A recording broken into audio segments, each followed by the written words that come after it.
وذا النون إذ ذهب مغاضبا فظن أن لن نقدر عليه فنادى في الظلمات أن لا إله إلا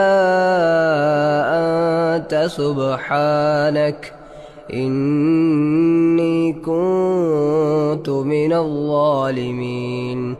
فاستجبنا له ونجيناه من الغم وكذلك ننجي المؤمنين.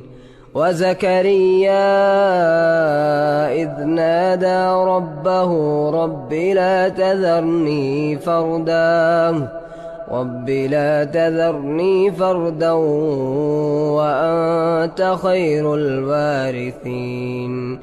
فاستجبنا له ووهبنا له يحيى وأصلحنا له زوجه إنهم كانوا يسارعون في الخيرات ويدعوننا رغبا ورهبا وكانوا لنا خاشعين.